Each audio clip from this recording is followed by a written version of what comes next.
Blessed are you, O Christ our God, who have filled the fishermen with wisdom. Blessed is our God at all times, both now and ever, and unto ages of ages. Amen.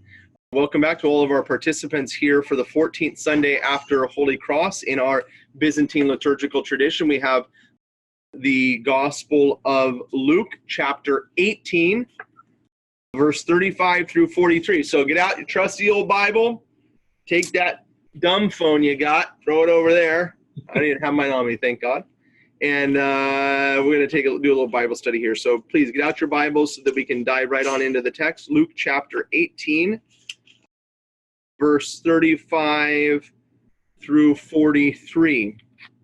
Okay. At that time, when Jesus drew near to Jericho, a certain blind man was sitting by the wayside begging. But hearing a crowd passing by, he inquired what this might be. And they told him that Jesus of Nazareth was passing by. And he cried out, saying, Jesus, Son of David, have mercy on me. And they who went in front angrily tried to silence him. But he cried out all the louder, Son of David, have mercy on me.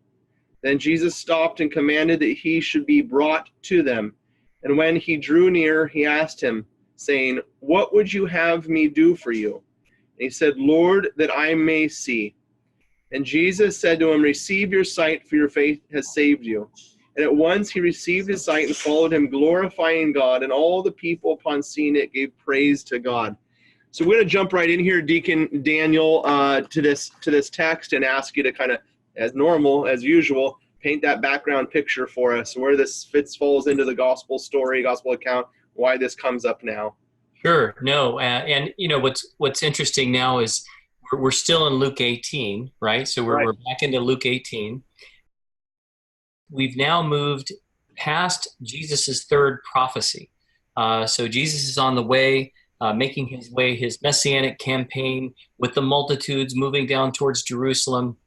And then he's going to do a brief stopover in Jericho. Now, this is prior to him actually entering into Jericho. But just before this particular event, if we go look back, just read a few verses ahead of time. Again, this is always, I think, a good practice for us when we're trying to understand a Bible verse or the readings for the liturgy, is to read maybe a few verses ahead and a few verses beforehand. But Jesus, in this third prediction, let's just beginning with verse 31. So we're at Luke 18:31. Luke writes, And taking the 12, he said to them, Behold, we are going up to Jerusalem, and everything that is written of the Son of Man by the prophets will be accomplished. For he will be delivered to the Gentiles, and will be mocked and shamefully treated and spit upon. They will scourge him and kill him, and on the third day he will rise. But they understood none of these things. This saying was hidden from them, and they did not grasp what was said. So by saying they did not grasp what they said, they didn't understand the meaning of the words that Jesus was clearly speaking to them. And we would look at that and say, well, of course, because we're looking at it from the perspective of, after the resurrection, or after the crucifixion, death, and resurrection of Christ. Right. But for them at that time, again, these expectations about a political campaign, a military campaign, whatever it is, the strength of the worldly kingdom. This was what they had in mind when it came to the restoration of the kingdom that was to come. And so they couldn't factor in this idea that, the one who was the Messiah, the one who was the Son of David, was actually going to suffer willingly at the hands of the Gentiles, as well as their brother Jews in Jerusalem, suffer and die, but yet would rise victoriously. It was not something that factored into their calculation at all. But when we think about this particular verse and with Jesus, in a way we could say that they were blinded by their own expectations. And we know that, of course, the theme of this particular gospel is the healing of the blind man. Mm-hmm. And by the way, not the only healing of the blind man, right? This is one of several. Yeah. One of several. And of course, all this can tie back to, we remember, back in Luke's gospel, when he was at the synagogue, early in Luke's gospel, he was at the synagogue and he announced good news, right? And he's back at home in Nazareth, at the home synagogue in Nazareth, where you'd think he'd be well received. And he reads that writing from the scroll of Isaiah. So this is some 3 years before, and that scroll being what we would know today as Isaiah chapter 61, verses 1 to 2, where Isaiah prophesies, "The Spirit of the Lord is on me, because he has anointed me to proclaim good news to the poor. He has sent me to proclaim freedom for the prisoners and recovery of sight for the blind." So what we're seeing is not just fulfilled in the midst of the synagogue in Nazareth. It's unfolding as he's making his way towards Jerusalem. The healing of the blind will certainly come about, but that blindness isn't just physical blindness. It's the blindness of ambition, of worldly kingdom, of wealth, pleasure, power, all the things that the Israelites, that the Jews found themselves bound to in terms of their own messianic expectations. Jesus was going to deliver them from these idols, essentially. Yeah, if you're making notes, write this down. Luke chapter 3, Luke chapter 4, verse 18. You can read that whole context there in the Gospel of Luke chapter 4 of Jesus going to Nazareth, unrolling the scroll there. This is, I would say, is one of the most critical moments in Jesus's ministry, at least as we look at his kind of healing ministry, Right. Because there's such an important thing going on here as he unrolls that scroll by proclaiming what some have noted as the Jubilee, or as you said, the year of the acceptable to the Lord. Mm-hmm. He proclaims what was proper for the king himself to proclaim. And that is this every 50 years setting at freedom and kind of restoring God's proper order to relationships. And Jesus is going to go about his ministry now kind of restoring that order. He's the one who is the king, and he looks out over his creation, over his dominion, over his domain. He's ruling, and he sees things that are out of order in it. Like a king walking down the street, seeing his the village or whatever, he sees things are out of order, things not working well. And, maybe in modern day society, we might think about, I don't know, you might think about the president of the United States going and, it's a lot of political stuff, but the border wall, or maybe a hurricane hits and he goes and sees the a disaster area. Yeah. Or maybe in our house, we go around, oh, that light bulb's not working, I go fix that thing. Well, that's exactly what the king did. The king does it over his realm. And so Jesus looks over his realm. He sees parts of that realm that are dislocated, if you will, that aren't working right. And he goes about setting them in order so that they can do what they are called to do. And so he ends up going into Jericho. And this is really right before, as you're saying, right before his passion, death, and resurrection. He's just about, you can almost say this is one of his final healings, apart from the raising of Lazarus, and then he's going to make his ascent up. And I'm making a big deal out of this because from an Old Testament Jewish perspective, this is, if I'm not mistaken, this is the moment, this unrolling of the scroll, the moment that the Jews would have been looking for the king to reveal, to say it's time now to reverse what happened at the Babylonian exile 500 years before, when they refused to set their brother at release, at freedom.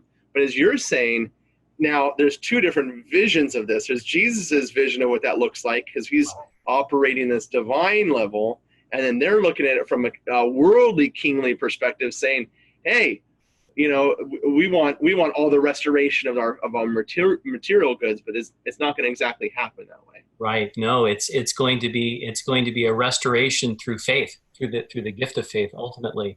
But that's what's going to give sight to the blind. And so in Jesus, in sort of revealing this and them not understanding, clearly they're disclosing they are spiritually blind.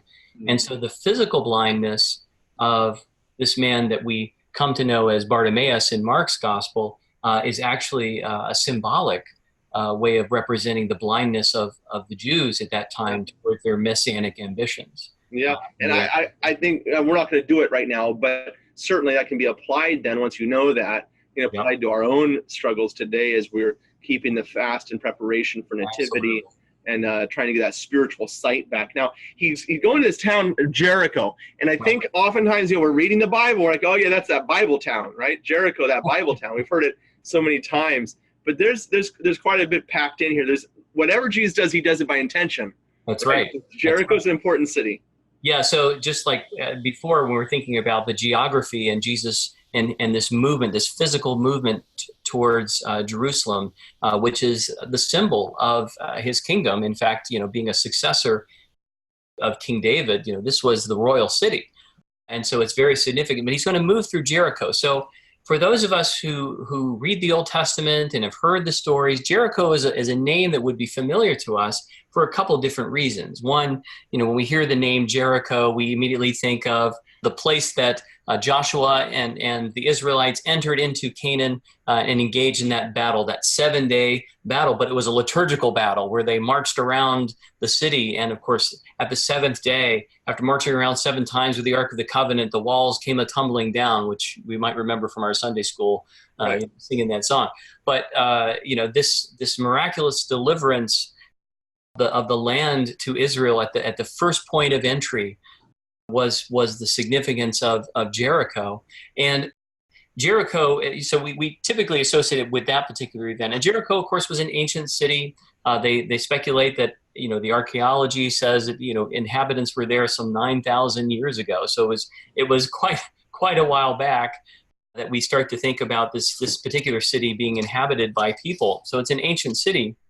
And the name Jericho is interesting because the name Jericho actually means the moon.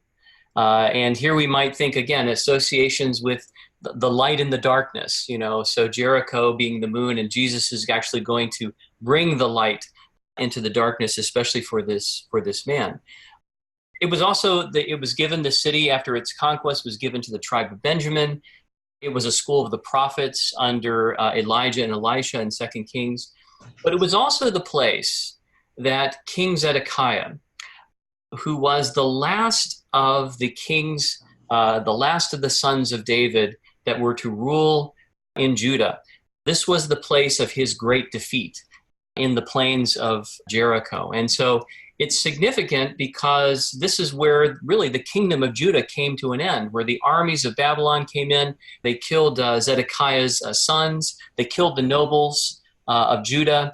They were destroying the city. This is really the end of the kingdom of Judah altogether, when its king was blinded forcibly, put into bronze chains, sent off into exile, the royal city, the royal temple, all of it destroyed.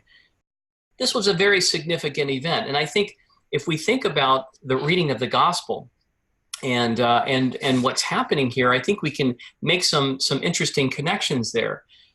So why is this significant? For instance, King Zedekiah, the last of the great kings, the son of David, he led a fateful rebellion against Babylon, despite the warnings of the prophet Jeremiah. So Jeremiah had warned him, don't go after Babylon, just submit. Just submit to the yoke of the Babylonians. And so he didn't listen to the prophet. His advisors didn't want him to listen to the prophet. And so as a result, you have this complete destruction of really the end of the kingdom of Judah. When we look at the life of Jesus and what's about to unfold, we can see many parallels. First of all, Jesus is the son, the great-great-great-grandson of King Zedekiah. So he is the rightful successor to the throne of King Zedekiah. And so being in that line of succession, now they wouldn't have announced that generally because, you don't go around saying, hey, here's the heir apparent to the Davidic throne, Romans, Right. And so you have these centuries of sort of silence around who is the rightful successor to the Davidic throne. But Jesus is that rightful successor. But unlike Zedekiah, Jesus is actually going to listen to the prophecy of Jeremiah, and he's going to humbly submit himself to the new Babylon, which is Rome combined with the corrupt Jewish leadership in Jerusalem. He's going to submit himself freely and willingly, offer his life in sacrifice, go through the suffering, the death, the passion, in order to provide a conquest of the real enemy of the people, which is not secular Babylon, which is not secular Rome, which is not even the secular powers of the Jews, but rather it's sin, death, and the devil. He's going to destroy it all by taking its power upon himself and delivering the true royal city, which is the church, and the true temple, which is his body, and the true throne, which is being at the right hand of the Father. So Jesus is going to undo, if you will, the damage done by his Father in his line of fatherhood with Zedekiah's earthly fatherhood. And he's going to really restore the true glory of Jerusalem, the true kingdom. And of course, ironically, in AD 70, the Jews are going to again follow after the old King Zedekiah. They're going to rebel against militarily against the Romans, and we're going to see the second destruction of the royal city and the Holy Temple as well. Wow. So, well, I mean, you're giving us a ton. If you guys want to go and look a little more reading, it's this really important moment that Deacon Daniel's talking about here in the Old Testament. You go back to the end of 2 Kings, the last couple of chapters of 2 Kings, and pick up this story of what happened. You could also read a bit in Jeremiah 40 and the surrounding chapters there. But I can't stress how critically important this kind of turning point in the Babylon. I always say that, but if you know the Babylonian captivity, the story of the Babylonian captivity, the things that led up to it, right? You know, it's the key that unlocks the New Testament. That's right. In so many ways, that what happened there just was what gave the people vision for what needed to happen when the Messiah returned. That's right. So, okay, with that background, Deacon, let's get right back in the story in Luke chapter 18. So coming back to the story, I think all these things are important to keep in mind, and we'll see it really as the backdrop for what's about to unfold. Jesus is on his way to Jericho. Now, this particular Jericho is actually not in the same precise location as the Old Testament Jericho. It's kind of like New Jericho. It's about a mile away from where the Old Testament city was. We had the development of New Jericho around the Maccabean period. But it was a very wealthy city. This was, in fact, the city that had the winter palace of King Herod. So you can imagine, where you have, just like in Washington, D.C., where you've got all the center of power, where you have, other places, other locations where there's centers of power. There's a lot of wealth that becomes associated with it because people like to live around the king. Of course, he had all the different parties and all the wonderful things that come with the secular power. So you have a lot of aggregation of wealth, and it's not just secular wealth. You have a lot of wealthy priests who also come to live in Jericho. And so it's known to be a wealthy city. And so as a wealthy city with many wealthy priests living there are a number of people who go there, especially those who are in need, to beg for alms. And this became especially important during the pilgrim festivals towards Jerusalem and afterwards, where the pilgrims would give alms to the poor. And if you were blind at that particular time, it was unlikely that you would have any profession, and you really needed to support yourself through begging. And so, during these pilgrim festivals and during the times of the people moving back and forth, into Jericho and out of Jericho, they would have been begging for alms because they needed it to feed themselves and to support themselves. And blind Bartimaeus is just one of those beggars that's outside of Jericho. It's as you're talking, it didn't really occur to me before, but isn't it interesting? You were bringing up this point about the blinding of Zedekiah's sons, or the blinding of Zedekiah. I'm sorry, the killing of the blinding of Zedekiah. And now they got this blind guy here connected now with Jesus's ministry, his Davidic ministry. And this is exactly what the guy yells out. He asks, who is it? It's Jesus of Nazareth. And there's something here. Yes. These guys are leading, it says, right there, right? They're walking at the front. So yeah, the text says, as he drew near to Jericho, a blind man was sitting by the road begging, and hearing the multitude going by, he inquired what this meant. And you guys also, I'm going to add something here also. These are all guys who've been watching Jesus up in Galilee, right? They've seen everything he's done. And yet this man is the only guy in the whole story who hasn't seen any of the miracles. That's right. But he's a man of faith, right? He's listening. That's right. And he says, and hearing the multitude, he inquired what it meant, and they told him, Jesus of Nazareth is passing by. He cried out, Jesus, son of David. So there's this division between these two groups. Jesus, according to his of Nazareth, right? Like, not to say much, but then he proclaims by faith what is going on. Talk to us a little bit about this son of David title. Yeah, no, it's very interesting, and you know the ones that are going out front, presumably it's the disciples. It's probably the same disciples that kept that wanted to keep the infants away from. Oh, Right. don't bother him. You know, Yeah. it's you know you got to go through us first. You know, we're the Yeah. gatekeepers to actually get to the Messiah. You know, you listen to us first. And so they're going around this blind guy. They say, "What is this guy yelling about?" You know, he's like, Jesus of Nazareth is coming by. And he yells out, Jesus, son of David, have mercy on me. They get angry with him. They try to silence him, right? They don't want him yelling out and drawing attention to himself. He's just this poor, unimportant, blind beggar on the road to Jericho. But in fact, as you're pointing out, he is the one with truly the eyes to see, and they are not the ones. They say Jesus of Nazareth, but he says Jesus, son of David. There is that wonderful contrast there. And the son of David wasn't this name, son of David. It wasn't actually, like, oh, I'm the son of so and so, or I'm the son of so and so. It was a royal title. Yeah. So he is declaring by faith that this is the man, this is the one who is truly the son of David, the Messiah who is to come. And they're silencing him despite his declaring, Jesus, son of David, have mercy on me. Kind of anticipating in a way what is to come in the triumphal entry of Jerusalem. By them attempting to silence him, he's going to cry out even louder. He's not even going to listen to the gatekeepers. He knows where to go. He's going to go to his king and ask for his sight to be restored. Yeah, and we have to make sure as we're looking at this that we're hearing all that the Jewish guy walking alongside would have heard.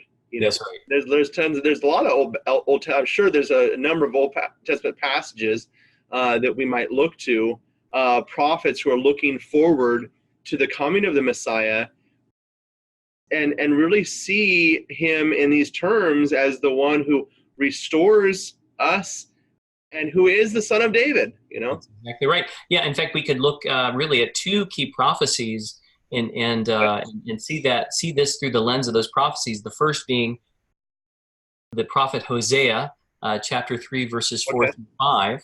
Hosea, remember, was one of the northern prophets. So as the kingdom of Israel was divided into the northern kingdom of Israel and the southern kingdom of Judah, Hosea was one of those northern prophets, and he offers this prophecy. Give us a chapter and verse again so we can find it. Yep, chapter 3, Hosea chapter 3, verses 4 to 5. This is after the book of Daniel. Okay. It's about two-thirds in a way in your Bible there, guys. Hosea is one you probably haven't read, but it's not all that long. And wonderful, beautiful prophet of the Lord. So Hosea chapter 3, you said? Yeah, Hosea chapter 3, verses 4 to 5. Okay. For the children of Israel shall dwell many days without king or prince, without sacrifice or pillar, that is, sacred stones, without ephod or household gods. Afterward, the children of Israel shall return and seek the Lord their God and David their king. And they shall come in fear to the Lord and to his goodness in the latter days. So here we have a northern prophet speaking to the northern kingdom, and they had rejected at that point the successor of David. They had rejected the Davidic throne, but he's prophesying. And he's reminding them that there will be a successor to David, and they will come, and David will be their king yet again, and they'll come to fear the Lord in those latter days. So what are these latter days? Well, this is what's unfolding in the gospel, these latter days, that there is a king who is the successor to David. And the second prophecy actually comes from the prophet Jeremiah, who was that contemporary with Zedekiah. He was the prophet that kept warning King Zedekiah. It's chapter 23, verses 5 through 6, if you want to look that up. Mm-hmm. Jeremiah, you said chapter 23? Chapter 23, verses 5 to 6. Okay. And it reads as follows. Behold, the days are coming, says the Lord, when I will raise up for David a righteous branch, and he shall reign as king and deal wisely, and shall execute justice and righteousness in the land. In his days, Judah will be saved, and Israel will dwell securely. And this is the name by which he will be called. The Lord is our righteousness. Okay, so keep in mind, Judah had been without its king, kept in secret for centuries. And now what was unfolding before them was the arrival of its king. Mhm. He was to be king not just of Judah, but of the whole of Israel in a restored kingdom. This is the latter days that is unfolding at this point. Now, the title is also interesting. The title for the Messiah in this particular, the Lord is our righteousness. It actually comes very close to the meaning of the name of King Zedekiah, which meant the Lord is my righteousness. Yeah. But Jeremiah is talking about the Lord is our righteousness. And in Jeremiah chapter 33, he also gives the renewed holy city of Jerusalem that title, the Lord is our righteousness. So there's an association with the Messiah, with his holy city, that it will be called and identified by the title, the Lord is my righteousness, or is our righteousness. Now, why is this important? Kind of bringing it all back together. Jesus heals blind Bartimaeus because of his faith. And blind Bartimaeus, in this sense, represents both King Zedekiah and Jerusalem, old Jerusalem, in darkness. They do not have the light of faith, and yet our Lord, who is the son, the successor of King Zedekiah, the son of David, is going to have mercy upon Israel, is going to have mercy upon Jerusalem, is going to have mercy upon all the blind Bartimaeuses out there, those who are unbelief, when they, through faith, cry out to him, and he's going to restore their sight. So while they're in exile and in sin and death, he's going to draw them out and deliver them and restore them through the gift of faith. And this really becomes Jesus fulfilling the calling as the Messiah to restore the great kingdom of Jerusalem, the great kingdom of Israel, not according to worldly standards, but rather according to the standards of righteousness and mercy. And this is really what the announcement is when it comes to the coming of the Messiah. You know, we have to, because we're talking here about the liturgy, of course, and about making this gospel present today.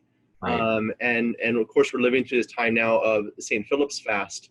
And the church kind of calls us to listen to these gospel passages and then be able to stand. The best thing you can do as a Bible student, the very best thing you can do is get inside the story. Right. This is why context is so important. You know, you got to see who's walking around you. You know, you got Jesus over here, and who's walking. You got to see the guy hushing people. You got to see the guy, the blind man, beggar sitting over there. You got to stand in the story, and then you got to, by standing in the story, you can kind of allow this whole thing to happen around you, and ask yourself some important questions about where you're standing in the story.